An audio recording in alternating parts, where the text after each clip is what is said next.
Assalamualaikum warahmatullahi wabarakatuh. Halo, izin memperkenalkan diri, saya Ukaina Pramesti Bawono Putri dengan NPM 2131070016,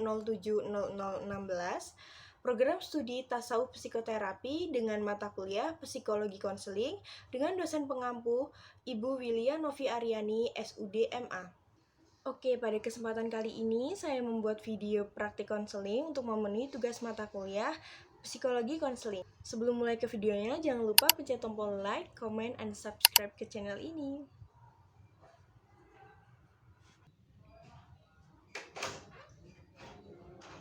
Assalamualaikum. Waalaikumsalam.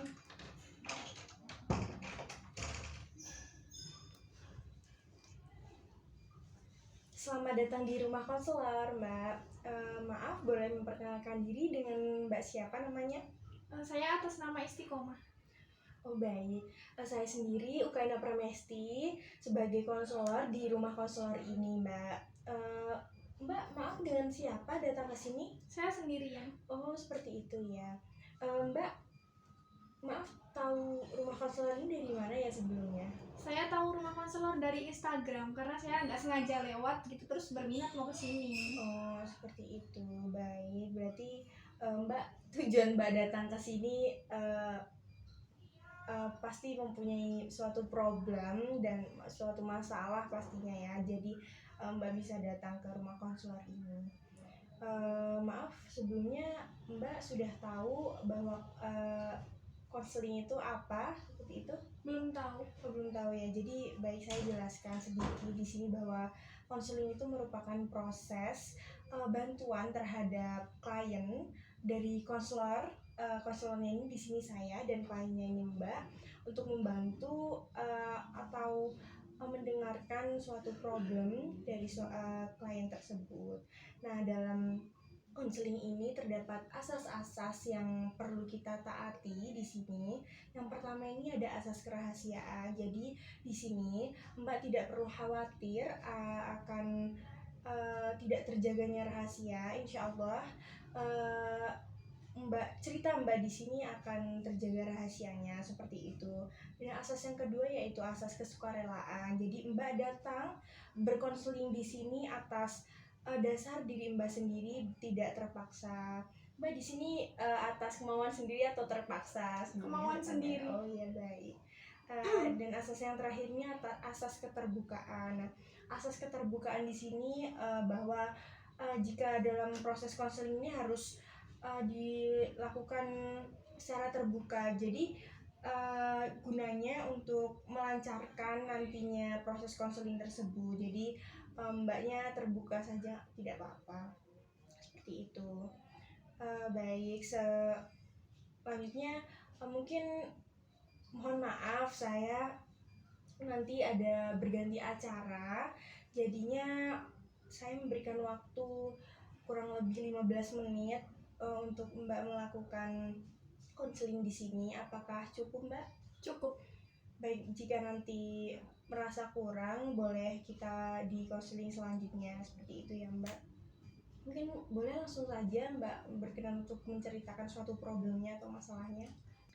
Baik, jadi saya itu pernah ngalamin suatu peristiwa yang buruk bagi saya gitu, sangat buruk. Jadi ceritanya waktu itu saya ini masih mahasiswa baru di salah satu universitas yang saya kuliahin gitu, yang saya ngampus di sana.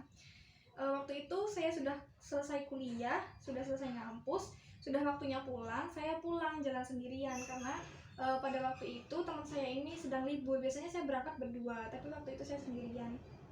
Saya pulang emang kalau ke kosan saya itu ngelewatin satu gang. Gangnya itu yang sebenarnya ada warung, banyak kos-kosan juga. Cuman karena emang jam-jam segitu tuh emang terkenalnya gang itu sepi. Saat itu jam 2 siang, saya jalan melewatin gang itu. Saya udah mulai masuk gang. Dari kejauhan itu saya udah melihat ada bapak-bapak berdiri di samping motor. Saya nggak curiga karena di belakang motornya itu ada kayak keranjang buah. Saya kira bapak itu jualan gitu. Jadi saya tetap aja jalan mau ngelewatin bapak itu karena arah kosan saya emang ngelewatin bapak itu. Makin dekat kok saya lihat gelagatnya bapak itu tuh aneh. Kayak dia tangannya kayak lagi mainin sesuatu, ekspresinya juga aneh, dari kejauhan itu kelihatan aneh gitu gelagatnya, sambil tangannya itu kayak melambai ke saya gitu, kayak manggilin. Tapi karena saya nggak curiga, ya saya ngiranya bapak itu mau nawarin jualannya.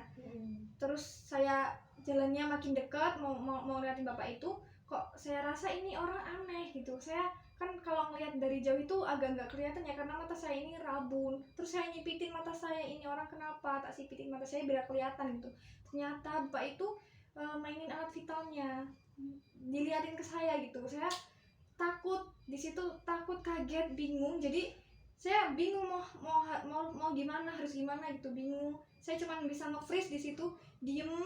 Terus saya nangis, saya mundur ke belakang pelan-pelan, saya balik badan, langsung saya lari, nangis, saya teriak. Tapi alhamdulillahnya di situ ada bapak-bapak yang jualan es krim kacang merah. Saya ditanyain kenapa mbak nangis. Saya nggak berani jawab, saya cuma nangis saja sambil nunjuk-nunjuk ke arah gang itu. Bapaknya langsung lari ke sana. Mungkin karena yang pelakunya tadi bawa motor, jadi dia cepat ninggalin tempat itu.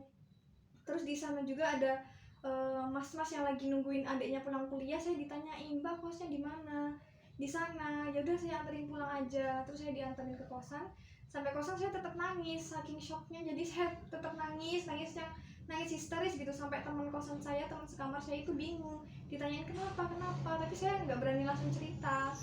Terus saya dikasih minum, saya nungguin agak tenang, saya agak tenang, baru saya berani cerita. Terus besok-besoknya lagi kalau saya kuliah itu saya nggak berani berangkat sendirian, pasti kalau nggak dianterin teman ya nungguin ada barengannya, kalau nggak diliatin sama teman saya. Sampai selanjutnya juga kalau lewat gang itu pasti selalu was-was sama diri saya sendiri itu. Kalau jalan ada om-om atau ada ngeliat yang bapak-bapak agak gimana atau bapak-bapak yang agak tua gitu, saya langsung keinget ke kejadian itu. Oh baik, jadi di sini nih Mbak mengalami trauma yang cukup berat ya, kalau saya lihat bahwa Mbak ini pernah ada kejadian pelecehan seperti itu ya. Dan saya mau tanya Mbak, apakah ada dampak dari kejadian tersebut yang mungkin dibilang belum cukup lama ya seperti itu. Jadi apakah ada dampak dari kejadian itu sampai sekarang detik ini Mbak? Maksudnya Mbak kuliah seperti itu? Iya, saya jadi kayak takut kalau ketemu sama orang yang kelihatannya agak bapak-bapak gitu. Mencurigakan seperti Iya, itu. kayak umurnya lebih tua atau gimana itu saya takut, karena menurut saya menilai orang-orang yang umurnya tua itu kayak mesum, karena pas kejadian itu orangnya itu seumuran segitu gitu. Apalagi kalau pas saya lewat gangnya juga, saya langsung jadi takut, keinget kejadian itu, karena kan memang sama persis tempatnya setiap hari saya lewatin. Seperti itu. Jadi Mbak ini cukup punya dampak besar ya dari kejadian tersebut sampai sekarang pun. Jadi Mbak itu mungkin takut akan lewat gang itu. Terus kalau Mbak bertemu dengan laki-laki yang menyerupai orang yang melecehkan Mbak waktu itu. Dan saya mau tanya Mbak, apakah dulu setelah ada kejadian itu Mbak ini merasa bahwa ingin kuliah itu eh, nggak mau lagi kuliah seperti itu? Maksudnya takut seperti itu, trauma gitu, trauma berat? Iya, ada. Waktu itu saya sempat bilang sama teman saya bilang aku nggak mau kuliah lagi, mau pulang aja, aku takut, bilang gitu. Cuman teman saya yakinin, kamu niatnya kesini mau apa, mau kuliah. Kalau kamu cerita sama orang rumah nanti kamu malah bikin ibumu kepikiran, katanya gitu. Berarti ya bisa dibilang ini sangat eh, trauma berat sekali begitu Mbak ya. Dalam diri Mbak gitu, bisa dibilang itu tuh kejadian di mahasiswa baru, pada saat mahasiswa baru, terus Mbak mendapatkan kejadian yang seperti itu. Jadi mungkin sampai sekarang pun Mbak ini masih merasa trauma yang cukup berat seperti itu. Baik Mbak, di sini setelah saya cermati dari cerita, dari problem-problem Mbak tadi, bahwasanya Mbak ini di sini mempunyai trauma yang cukup berat menurut saya. Dari ada trauma masa lalu sepertinya ya. Jadi Mbak trauma terhadap laki-laki, terus trauma terhadap bahkan jalan yang Mbak lewati. Tapi sejauh ini Mbak tidak nggak mau gitu lewat jalan itu, nggak ya Mbak ya? Enggak. Masih ini Ya, ya, berarti saya masih tetap lewat berarti jalan. ya Mbak bisa mengontrol gitu, maksudnya pikiran Mbak bahwasanya Mbak menjaga pikiran Mbak bahwasanya eh, nggak akan ada lagi gitu kan kejadian seperti itu, dan itu pasti eh, berbarengan dengan Mbak hati-hati seperti itu ya. Iya.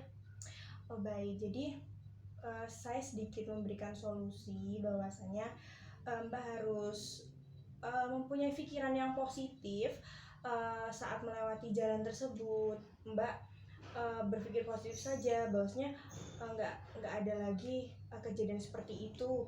Kalaupun ada laki-laki yang menyerupai laki-laki yang pernah melecehkan Mbak hati-hati seperti itu saja. Mbak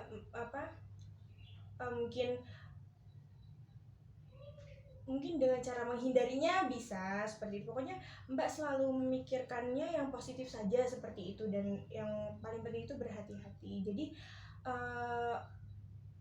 mungkin menurut Mbak sendiri susah ya untuk melupakan kejadian tersebut yang cukup berat menurut saya ya. Bagi Mbak untuk menghilangkan trauma tersebut juga Mbak bisa melakukan hal-hal yang produktif. Jadi semua cerita-cerita masa lalu itu lama-lama hilang begitu Mbak. Jadi Mbak itu bisa mungkin berkegiatan atau berinteraksi kepada teman-teman gitu. Jadinya Mbak lama-lama bisa lupa, dan pokoknya yang paling penting Mbak ini harus bisa berhati-hati, menjaga diri seperti itu. Terima kasih Bu, saya sudah merasa lebih baik dari yang sebelumnya. Oh ya, saya harap Mbak setelah konseling ini Mbak merasa sedikit lega telah menceritakan bahwasanya ada pengalaman yang kurang mengenakan di masa lalu yang mungkin mengganjal gitu bagi Mbak. Dan saran saya itu tadi yang sudah saya sampaikan lagi, dan lebih berhati-hati karena sekarang ini sangat marak sekali Mbak, tentunya pada di jalanan, khususnya terhadap wanita-wanita, maraknya pelecehan seksual seperti ini. Baik, itu.